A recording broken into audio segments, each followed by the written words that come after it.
Welcome, everybody, to the Glen Kuiper Show, All Giants, here on my YouTube channel. And we're going to have, it's going to be a good show tonight. I'm looking forward to this one. But before we get started, wanted to thank our subscribers. We got to 1,000 subscribers in 7 weeks, which, just getting some subscribers, that's the big thing in the YouTube world. So I just wanted to thank everybody that jumped in and subscribed, and we're just going to keep rolling. But we got to 1,000 in 7 weeks, which I'm told is pretty good. It's pretty good, and it's because of you folks who have been watching and hopefully enjoying what I'm doing here on the YouTube channel. So, anyways, appreciate that. Remember, you can follow me on X, formerly Twitter, at Kuiper Baseball. But here on the Glen Kuiper Show, you know what we cover. We try to get in depth with the San Francisco Giants, and that's what we're going to do tonight. So tonight we're going to cover the weekend series against the Red Sox. That was fun, kind of crazy. We'll talk more Rafael Devers. What we'll hit on tonight with Devers is where's the best spot for him to hit in the lineup. I got some good ideas for that, and how this lineup will kind of get put together when Matt Chapman comes back. Changes going to start happening around second base. Tyler Fitzgerald. We'll tell you what happened with him. And then we'll finish the show with a look at what's coming up, who's going to be pitching for the Giants, and what we need to do with the two youngsters, Birdsong and Roop, as their innings total will continue to creep up. So we'll talk about that as well. But let's start with the series over the weekend at Oracle Park. Giants win 2 out of 3 over the Red Sox. They lost on Friday night, 1 Saturday, 1 Sunday. And just looking back at this series, it really had there was a lot going on. And for Giants fans, Friday night you had the frustration, opportunities to win the game. They didn't do it. And then Saturday you had the all too familiar torture, as they had to hang on for a win. And then on Sunday, an offensive outburst, which we have not seen a great deal of this year. I think there's still potential for that with this lineup now, but it happened on Sunday with 9 runs, and the Giants hit 3 home runs. So that was a good thing. But really, it was a fun series. It was an exciting series. It was sloppy. It wasn't the best played series by both teams. A total of 8 errors made in this series, 4 by each team, and they were costly errors. If you look back at these 3 games, errors that cost teams runs, including some mistakes made by the Giants. So that needs to be cleaned up. But again, it was an entertaining series, maybe not the best played series by both teams, but when it was all said and done, the Giants did win 2 out of 3. But the thing that jumped out to me, and I've said this already, and to me it was a big part of the weekend, is the atmosphere at Oracle Park was terrific. I mean, you got to give the Giants fans credit. They've been a little more into it this year. I think they see that they may have a team that's pretty good. 3 straight sellouts over the weekend. And let's give a shout out to the Red Sox Nation. Red Sox fans always show up. They did this weekend. They were there big time. But 3 sellouts, and the games were exciting, and both sides were into it. And it's become a fun place again, Oracle Park. And I saw where Mike Yastrzemski, the Giants right fielder, had a quote about the atmosphere this weekend at the ballpark. He said, quote, "There was a lot of really good energy. It was loud. It was fun." And this is the thing that caught my eye with what Yaz said. He said, when you have that type of environment, there's more emotion, and it feels like it's more than just you out there. And so really what he's saying is that the fans being into it and locking in and being part of the game and cheering loud and standing up, it players do notice that.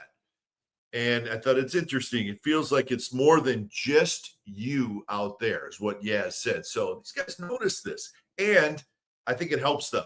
Now, does it help them, get a base hit off a 100-mile-an-hour fastball? Maybe not. But in the long run, that energy that these good crowds have been bringing, it does make a difference. It absolutely makes a difference. And Giants fans have really done a good job this year. The attendance has been great. In fact, you go back to Thursday, which was a day game, That was a sellout. So the Giants have had 4 consecutive sellouts.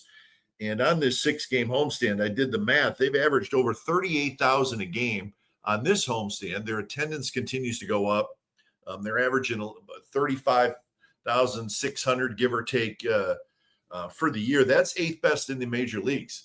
And listen, I mean, that's a big thing. I mean, their attendance had gone down the last 3 or 4 years, but 2 years ago, I shouldn't say last 3 or 4 years, but even go back to 2022, but it's increased now each year. And they're in the top 10 again in average fans per game. In fact, the top 8 teams in Major League Baseball so far this year, as we're getting close to halfway, regarding average fans per game, it's the Dodgers, the Yankees, the Padres, the Phillies, the Mets, the Braves, the Cubs, and the Giants. In that order, that's the top 8 in average attendance per game so far this year. I don't know that it means anything, but 7 of those 8 are National League teams. Only the Yankees from the American League in there as far as average attendance per game. So just a few numbers for the Giants and across Major League Baseball. But the atmosphere has been really, really good this year at Oracle Park, and Giants fans deserve credit for that. So that was the weekend. When it was all said and done, the Giants win 2 out of 3. They're 10 games over 500. Day off today. They're 44-34, 3.5 back of the Dodgers in the National League West. And right now, anyways, they are holding on to the number 2 wild card spot in the National League with a whole bunch of teams in that mix. And so that will be a fun race to watch all year. But that's where the Giants sit right now, and hoping to put together a pretty good stretch here with who they're playing coming up on the schedule. So that's this week, or that's the weekend. Let's shift gears now and talk about Rafael Devers. Big news was of course last Sunday when the trade was made. So he played 6 games so far. And I thought over the weekend, listen, it was a huge side story. I mean, how could it not be, right? Devers gets traded, and then 4 days later, he's playing against the team that just traded him. So that was a huge story, and it was a big part of the weekend, obviously. Friday night, Devers went 0 for 5, didn't really do much. Giants lost. Saturday, he had the big 2-run homer, which really was the difference in the game. And then on Sunday, he had a base hit, he had a walk, he scored a run. So when it was all said and done, he was 2 for 12 in the series, but he did hit the big home run, his first as a Giant on Saturday. And there's been so much analyzing of this trade, and I get it because it's a mega trade with a superstar player happening earlier than everybody thought any trade would happen. A couple of big media markets, Boston and the Bay Area. So I get the breakdown of this trade. It's quite frankly, it's a little tired now, and hopefully, this whole like who's going to win, who won the trade. We don't know who won the trade. You don't know that. But hopefully that will kind of quiet down though, and I think it will. Red Sox out of town. The trade is complete. We know what's going on. Devers is here. The Red Sox, we know who they got. And now hopefully everybody can just move on and start playing. And my feelings on this is, and I'm going to give you my feelings on the trade, and then I'm going to move on past it. Devers is a Giant. He's going to be here for a long time. That's the good news here in the Bay Area. But maybe both teams win in this trade when it's all said and done. And I think both teams got what they wanted. The Giants desperately needed a big hitter. They got it. I think the Red Sox really wanted to get rid of the contract of Devers. They did. Both teams got what they wanted. And, we don't know who's, like I said, I mean, is there a winner? Who knows? We don't know. We don't know what the players that went to the Red Sox, how they're going to do. We don't know if Kyle Harrison's going to be a 500 pitcher, or is he going to be a star? We don't know that. But I think it is possible that in this case, maybe both teams win, and maybe both teams at this point got what they wanted, which to me, then turns into, I think it was a trade that both teams needed to make. Okay. I think the Giants desperately needed to make this trade to get the kind of hitter that Devers is if they want to be one of the big boys. And I think for the Red Sox, I think they saw an opportunity to get out of this contract, which I don't think there's any question that that was the most important thing. They saw an opportunity. They got some players back. They have good young talent coming up in their system. So now they're ready to turn the page. So to me, this was a trade that both teams had to make. And they did. And now it's been a week. Red Sox are back out of town. Devers is here. He's getting comfortable. And I think it's going to quiet down, settle in, and we can all kind of move on past this. Who won it? Who was it? A good? We don't know that, but it is time to move on and let each team move on with what happened after the trade. Now that gets us to what's the best spot for Devers to hit in this Giants lineup? This is a fascinating idea, I think, that's being thrown out there.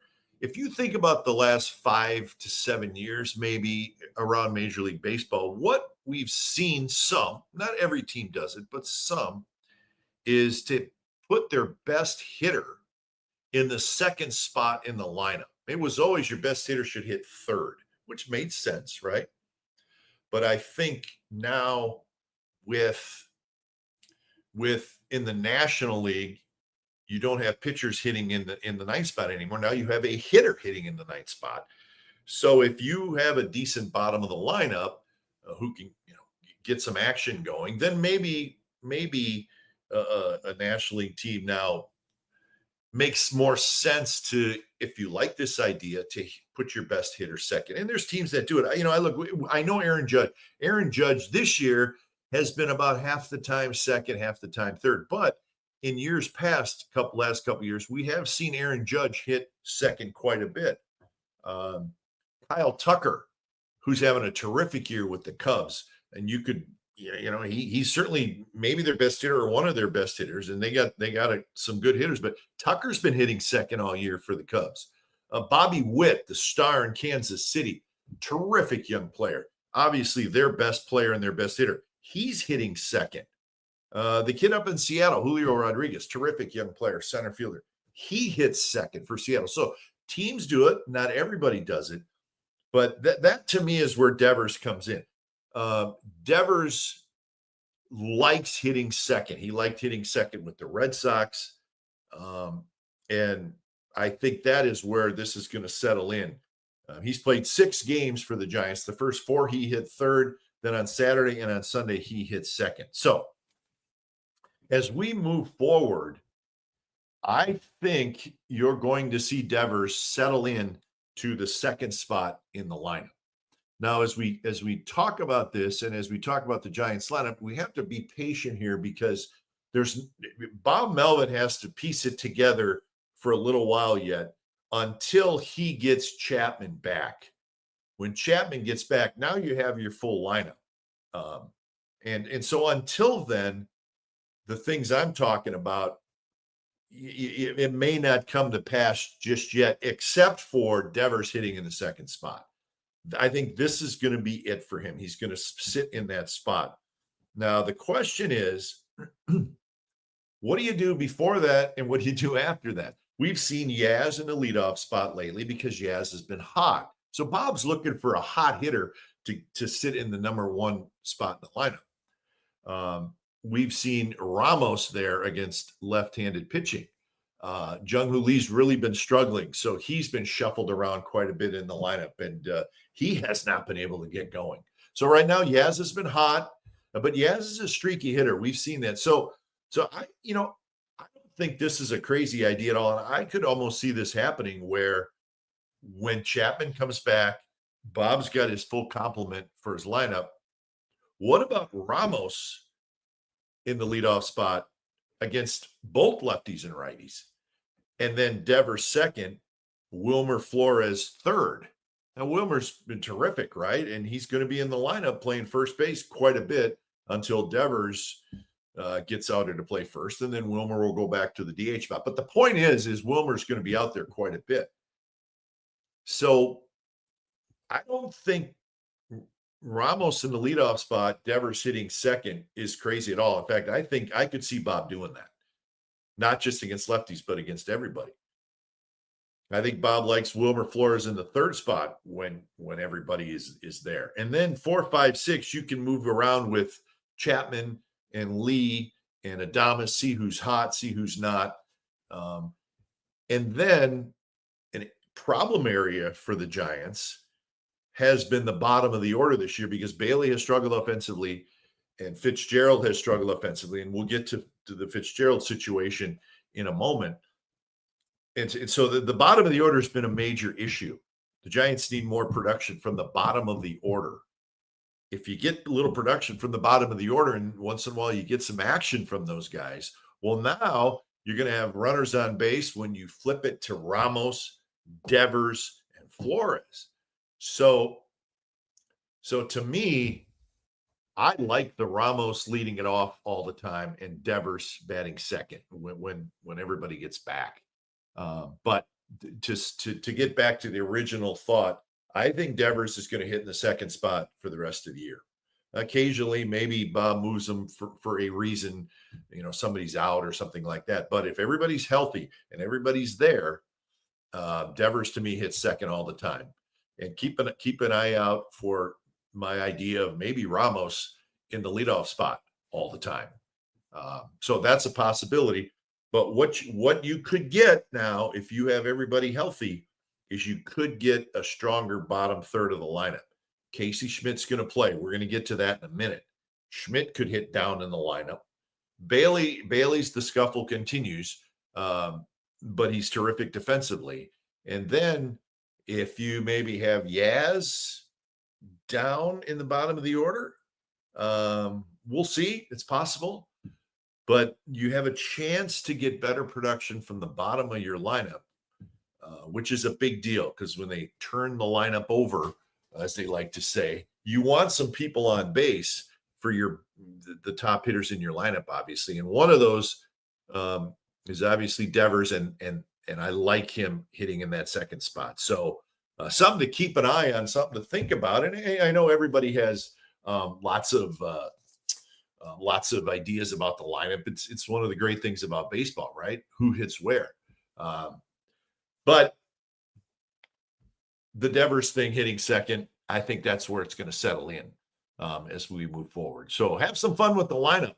Throw some ideas out there. Give me a comment if you'd like about this lineup situation. But it's such. Do you talk about the lineup in football? Not a lot. Do you talk about the lineup in basketball? A little bit. Hockey, yeah, you got the shifts and the different lines and all that. But the lineup in baseball is such a great talking point. And oftentimes you just don't agree on it. But I'd love to hear what you think about Devers every day in the second spot, and maybe down the road, Ramos in that leadoff spot. Who knows? I'm just looking at some of the comments, see if there's anything I can. Instant One says, yep, Devers and Ramos need to be attached at the hip. Yeah, I kind of like that. Bake the Dough, who I got to meet at the Giants game on Friday. Wonderful people. Thanks for the cookies, Bake the Dough. They're terrific. Are the Giants sacrificing another potential RBI if Devers hits second instead of third in a lineup that often starves for runs? That's a fair point.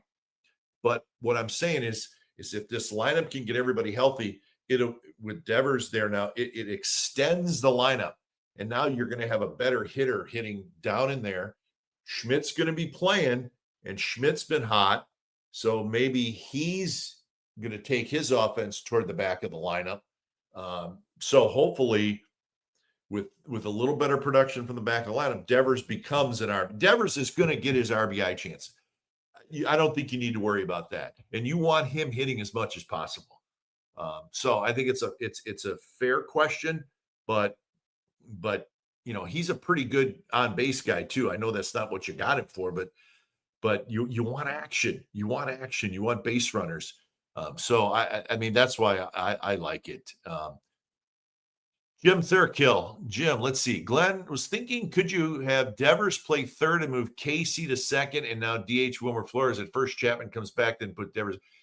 Okay, listen, we all need to know this. Rafi Devers is not playing third base. Even with Chapman out, he's not playing third base. He's not. Until Chapman comes back, Schmidt is fine. Schmidt is fine. He does a good job at third base. He's probably going to stay in the lineup, but Devers is not going to play third base. We're going to have to hang in there until Chapman gets back with Casey at third, and you're probably going to get a little platoon at second base. But let's hope Chapman's going to be back soon. So I just don't think there's going to be all this moving around. And Devers, when ready to play first, he'll play first, but he's not going to play third base. So just so we're clear on that. Eddie KS24 says this might be wild, but Chappie, Devers, Flores, Ramos, Yaz, Dama, Schmidt, Bailey, and Jung-Hoo Lee when Chappie comes back. Wow, that's crazy. Chappie leading off and Jung-Hoo Lee batting ninth. See, I'm not saying I agree with it, but I like the fact that people have these great ideas about what you can do with the lineup. Everybody has their reasons for putting guys where they think they want them. But let's remember, Bob Melvin has his reasons, and those reasons are probably better than ours. But anyways, so that's the lineup thing. It's a lot of fun to talk about, and it's going to be interesting to see what happens moving forward. And it's really going to be interesting when Chapman comes back, because I do know kind of how Bob operates, and he is going to want to get some semblance of a set lineup. It may not be set 1 through 9. There may be a couple platoon areas in there, but still, he likes to have somewhat of a set, which most managers do. But that's not going to happen until Chapman comes back. So great stuff, great comments. Certainly keep them coming about the lineup stuff. So let's shift gears now and go to the second base situation for the Giants, which got interesting after the game on Sunday. And I don't know if Giants fans saw this today. I'm sure they may have. But after the game yesterday, the Giants sent Tyler Fitzgerald to AAA. If you remember correctly, Verlander was on the paternity list. He'll be coming back. Wisely got called up. So Verlander comes back off that list, and Tyler Fitzgerald sent to AAA. So that's a significant decision by the Giants. I don't know that it surprises me a lot. I don't know that it surprises you guys out there. But I think it's probably a good move. And I say that I like Fitzgerald. There's a lot of talent in that kid. He's a terrific athlete. We saw last year what the potential that he can do, but we didn't see it this year. And we're halfway through the season now. His batting average is 50 points down from last year. His OPS is 222 points down from last year. And a big chunk of that is his slugging is down. I mean, he had 15 home runs last year, but just 2 this year. And just watching him play, I see a kid who has lost confidence. And, if you lose confidence at the big league level, it's very, very difficult to grind through that. Now, if you're an established veteran, a Matt Chapman or a star player, you can fight through that. But if you're a young player just trying to build on some success you had last year and you lose confidence, it's very difficult to get it back. So I think what you hope for and what the Giants are thinking is, listen, let's see if we can get Fitzgerald straightened out offensively. His defense is fine. We know down the road if he could be a super utility guy. We've seen him play outfield, so he's a talented kid. But right now the offense is not there. He's messed up. He's late on fastballs. He's ahead of sliders. He's chasing. And then your head gets going and you see your batting average going down. So it's a confidence thing with Fitzgerald. He's going to go down there. I think he's probably, I don't think he's going to play multiple positions. I think it's all about let's get him straightened out offensively. And so, you play him at second base. Let him play every day.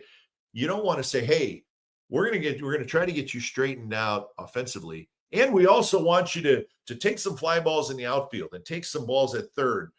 No, let's not worry about that right now. He needs to figure out what he's doing wrong offensively. And really, you don't want to mess up Sacramento's outfield. I mean, they got Luciano in left.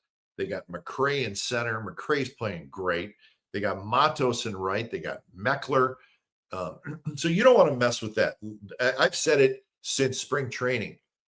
Those guys in the outfield, young, talented, big prospect, they need to stay healthy and play every single day in AAA, and they're doing that.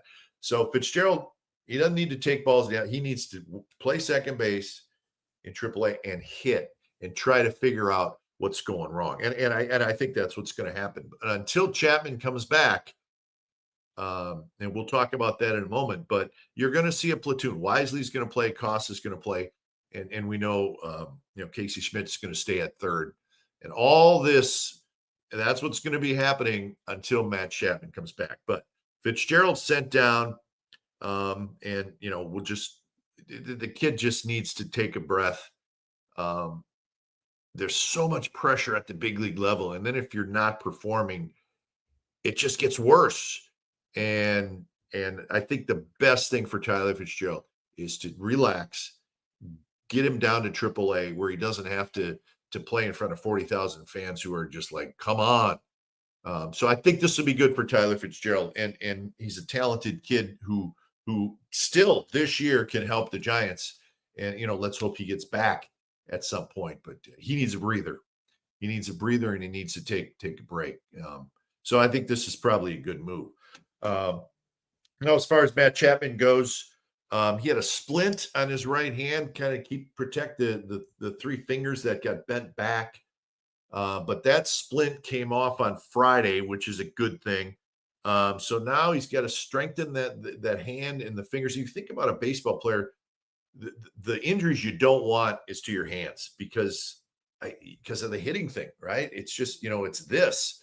And for Chapman, it's his right hand, and that's that hand with the right hand in here that kind of has to fire through. So he needs to strengthen that hand, which he's doing now. It sounded like maybe tomorrow he may start taking some swings to see how it feels. So fingers crossed that hopefully Chapman, he's getting close to coming back.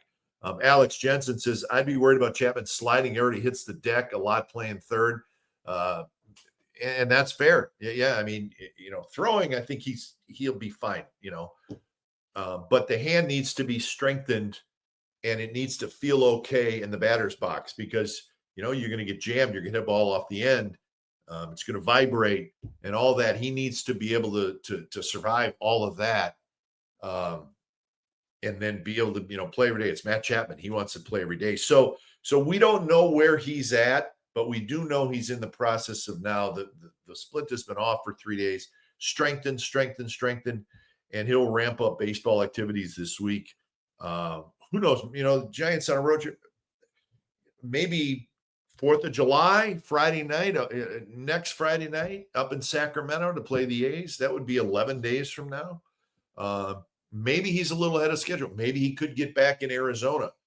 Giants go Chicago, Arizona, Sacramento on their road trip, which starts on Friday.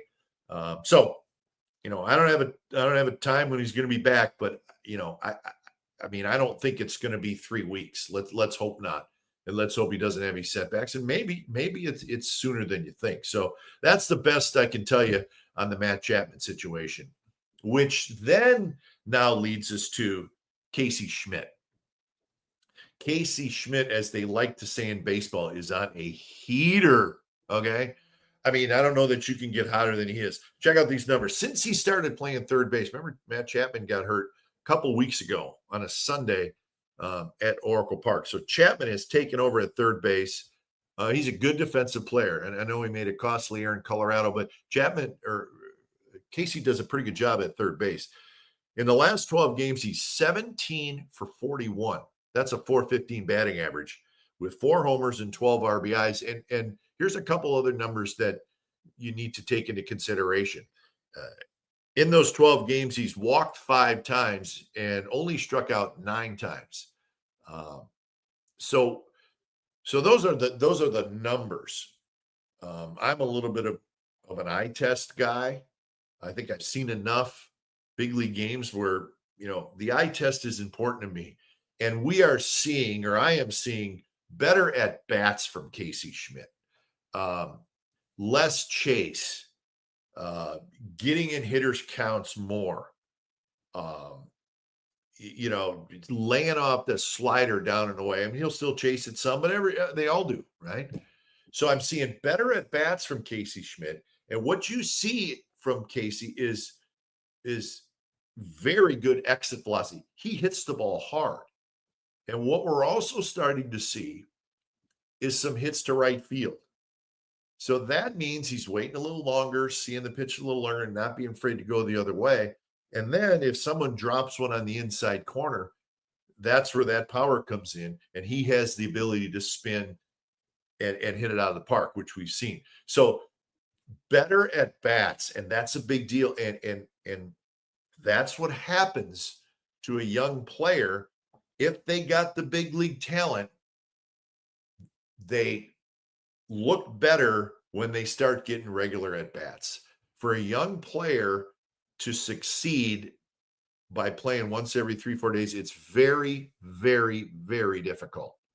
But you get a chance to see what they can do on a regular basis. And right now, he's taking advantage of it. We saw it with Elliot Ramos last year. He got a chance to play every day, and he was an all-star. That's what happens. Some guys don't take advantage of it. Casey's taking advantage of it now. Now, it's a very small sample size. It's 12 games. But that's, and the numbers are there, but that's where I'm just seeing better at bats.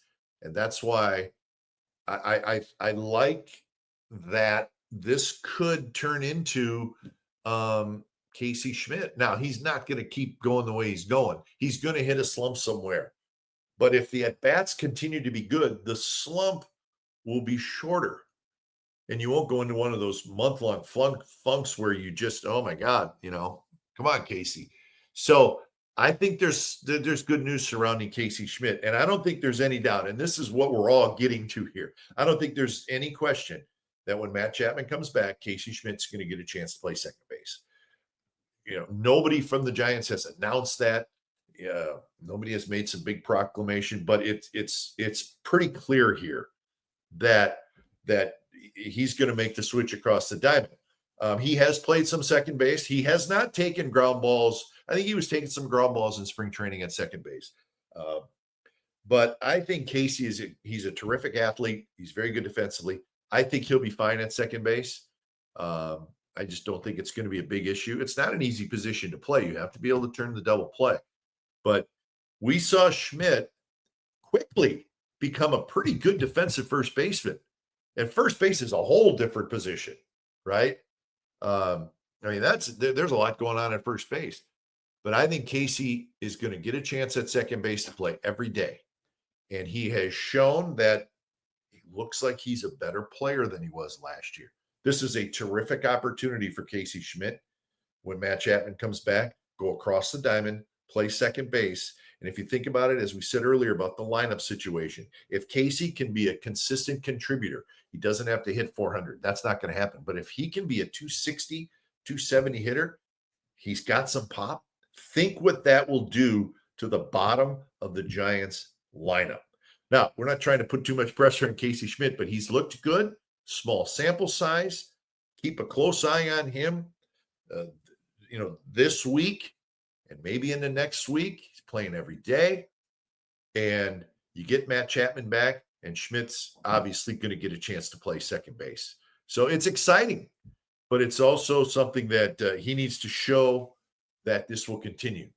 And let's not rule out the possibility. And this is Casey Schmidt, even if he's doing a good job, don't rule out the possibility of the Giants adding a veteran middle infielder. I would have no problem with that. You get a veteran, that it would be a nice addition if you got a veteran infielder who can play second, short, or third.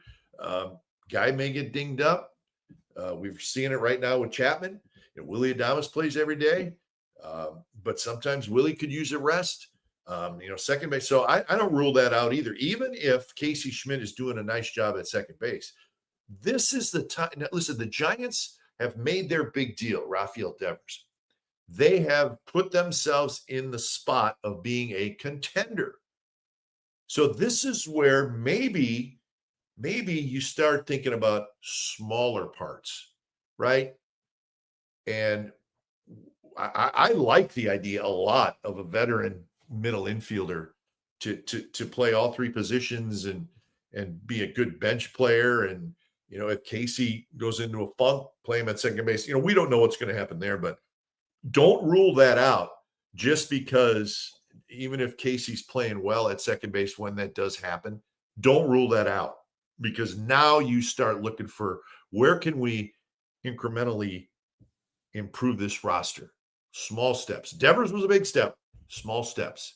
And a veteran infielder is not out of the question in my opinion.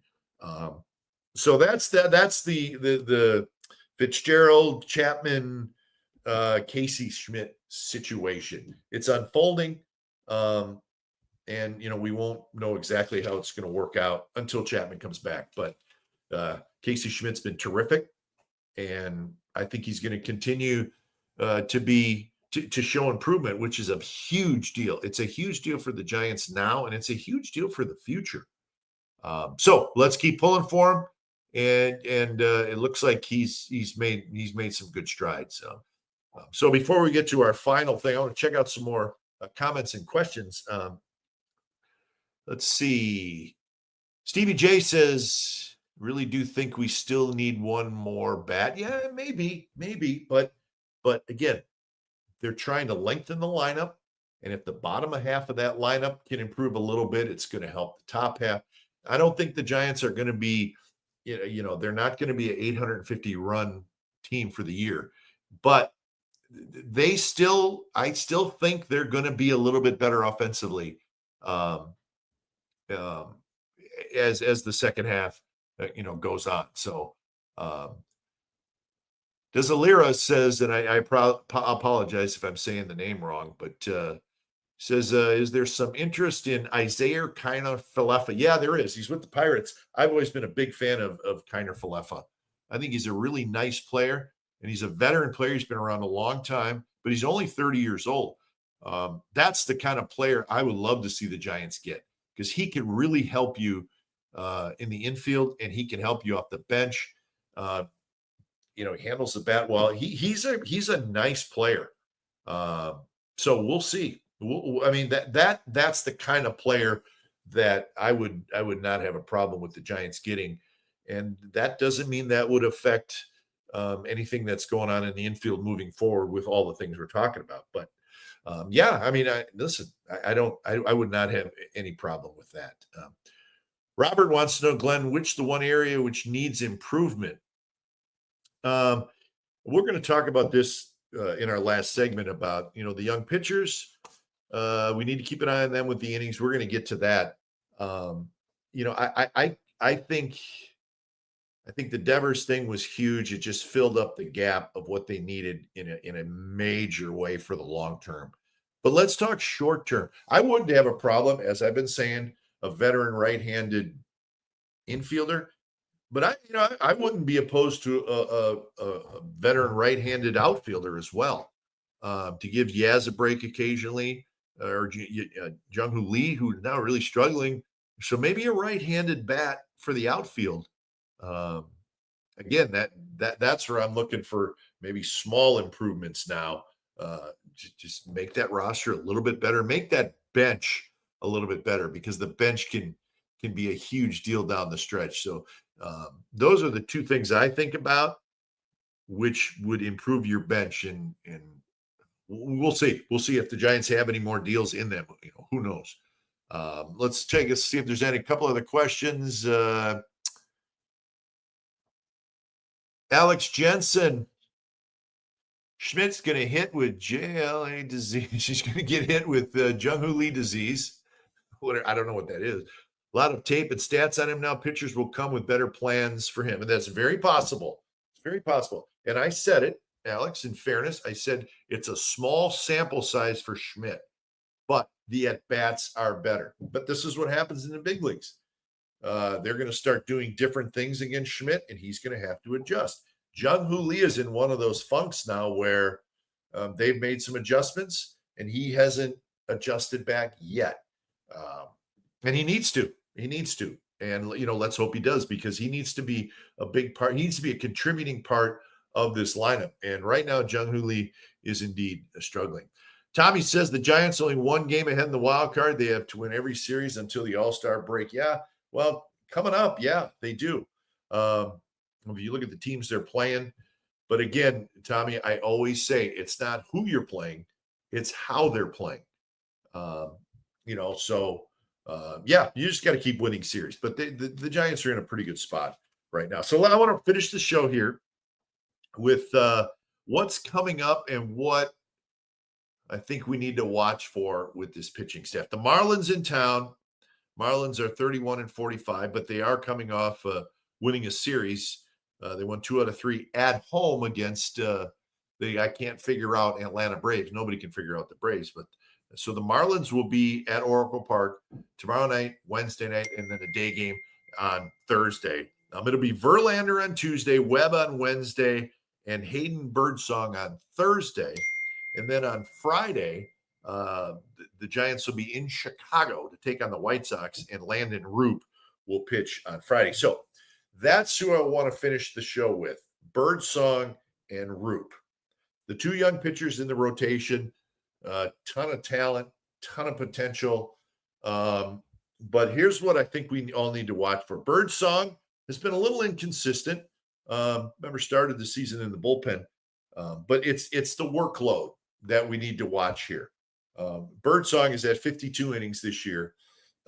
And remember, he's only made 6 starts. The other appearances were out of the bullpen. So I just look back, where are they at in progression as far as innings pitched from year to year? Because I mean, that's a fair way to assess this. And for Birdsong in 2023, in the minor leagues, he threw 100 innings.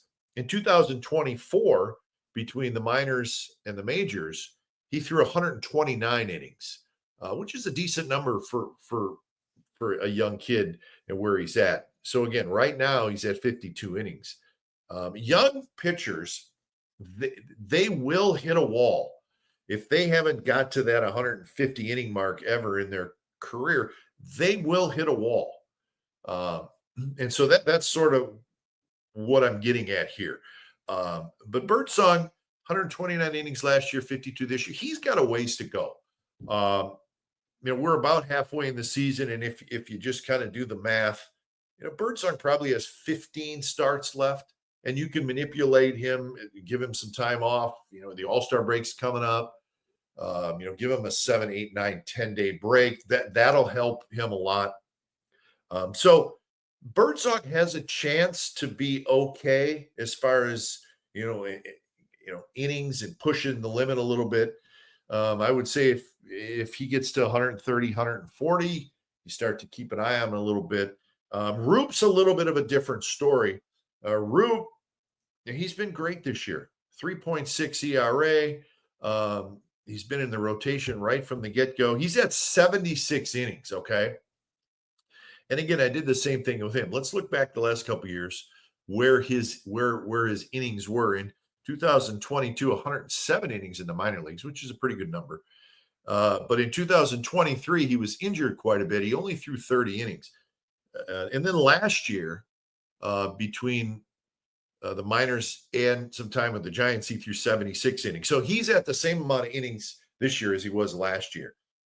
So we need to keep an eye on Landon Roop. Again, Giants can do the same thing with him, manipulate his starts a little bit as the season goes on to maybe give him an extra day between starts or maybe 2 extra days, use the off days in there. And I think that's what the Giants will do. But you got to keep an eye on Landon Root.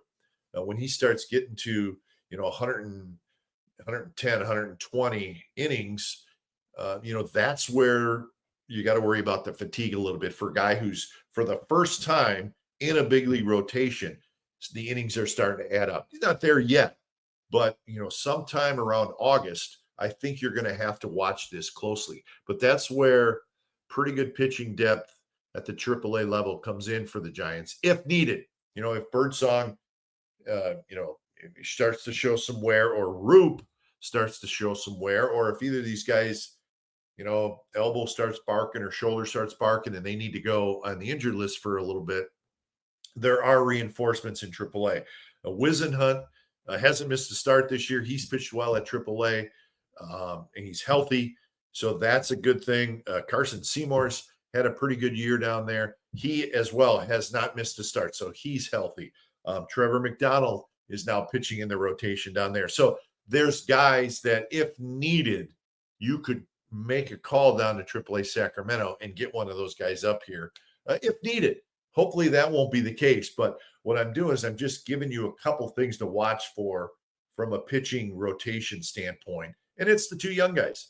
Hopefully it's not an issue. But when you talk young pitchers in a big league rotation for the first time, getting up to 140, 150 innings, which neither of those guys are there yet, there's a wall that these young pitchers hit. And that could certainly happen with Birdsong and Root. But that's, maybe for a month and a half down the road, but just something to keep an eye on. So let's finish with a couple more comments. Good point by Alex. 16 straight games coming up starting tomorrow. So this is a tough stretch. And so there's no break for these young pitchers where you can, slide them back a little bit with an off day. But that's the stretch coming up for the Giants, 16 straight. Let's see. Tommy Murphy's upset about Joey Bart. Kind of in the past. I think it's probably time to move past the Joey Bart situation. It was did not work out for the Giants. They probably didn't handle it great, but it is in the past. And, Tommy, I think it's probably time we all just move past Joey Bart and wish him the best of luck. And he's done a good job kind of reviving his career. But anyways, that's going to do it for the show tonight. I hope you enjoyed it. Tried to cover what's going on with the Giants on this off day. We're going to have a show again on Thursday night. It'll be kind of a post-game edition. And keep this in mind. After the game Thursday night, the Giants will have played 81 games. That is the exact midway point of this 2025 season. So that will be kind of our theme. We'll cover the 3-game series between the Giants and the Marlins and the halfway point in the season. So that'll come your way on Thursday night, post-game edition of the Glen Kuiper Show, All Giants. That is it for tonight. And again, thank you to the subscribers who are coming through big time. We got to 1,000 yesterday, and we're rolling right past that. We're headed to 2,000. You guys are awesome, and I appreciate you checking in and enjoying the show. And we're just going to keep the shows and the videos coming for the Giants fans out there. I'm Glen Kuiper. Thanks for watching, everybody. This is the Glen Kuiper Show, All Giants. We'll see you Thursday night, post-game edition. Have a good one, everybody.